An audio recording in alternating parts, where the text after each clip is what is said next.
还钱2 lờiต่อไป hoàn chén 1 lời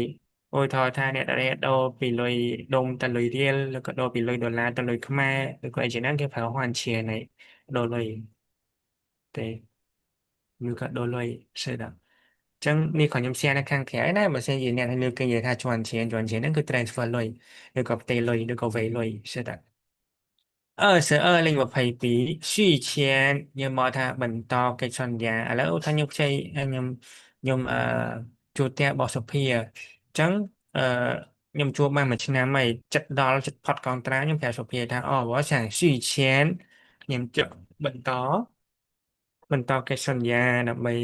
ជួលផ្ទះសុភាបន្តទៀតអញ្ចឹងគេថា续签បន្តកិច្ចសន្យានេះនឹងចាំមកពាក្យ续មកពីគេថា续จะ讲完别那么多 继续 continue 继续对很好会被他继续ยังบอก他បន្ត对这么甚至可以表他明天继续工作ឯងចាប់បន្តធ្វើការងារត对这么甚至 OK 表达给他现在到点下班了明天再继续工作แล้วก็เรามองจึงปิดเพื่อการให้จังจำสายจำបន្តការងារងារទៀតតែចឹងគេប្រាប់វាថា续មកវាថា继续បន្តហើយថាក្រុមហ៊ុនដែលអ្នកតនេះធ្វើប្រមាណហ្នឹងគឺមានជាប់កិច្ចសន្យាការងារអត់យកមកយក了是有都有对都有是吗对是然后里面的条款都是们都有看的嘛มีตราในក្នុងនឹងនេះបានមើលទាំងអស់ហើយថាអត់是的是ច្រើនពេកអានអត់អស់签合同trongកិច្ចសន្យាជាពាក្យទី19របស់យើងមិនហ្នឹង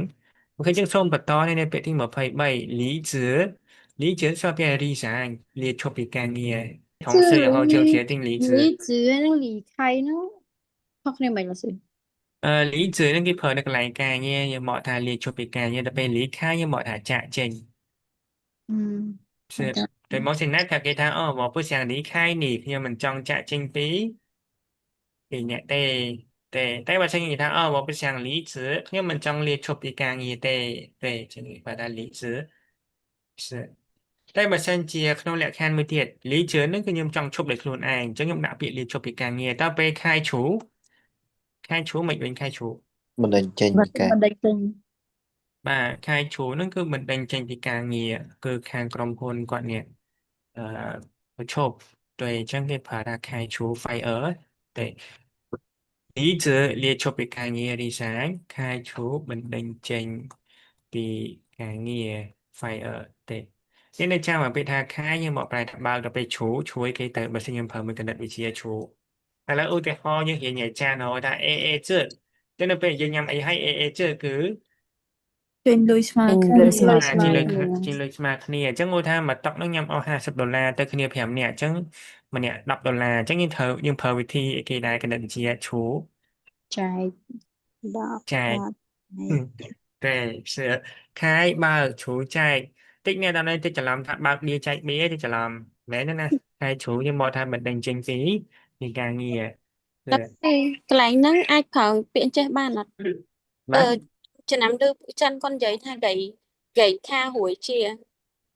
ហួយ ថា ជា អញ្ចឹងគាត់ទៅផ្ទះ ឲ្យគាត់ទៅផ្ទះ អត់ចង់យកណាម្នាក់គាត់ប្រើពាក្យគេថារួយជា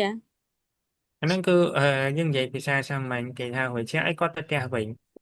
ពាក្យហ្នឹងអាសាចិនគាត់និយាយគាត់អត់សូវប្រើពាក្យខៃជូ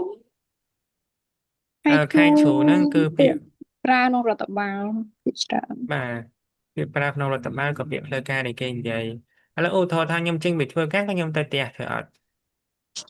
គាត់ថានៃដែលគាត់និយាយថាគេថារួចជាឲ្យគាត់ទៅផ្ទះហ្នឹងគឺនៅក្នុងគេដេញឬក៏មិនដេញចេញពីការងារអីចឹងទៅដោយដែលសិលាសាលឺប៉ុន្តែបើថានៅក្នុងរដ្ឋបាលអីលើឯកសារគេប្រើពាក្យខែឈូអីមិនដេញចេញពីការងារ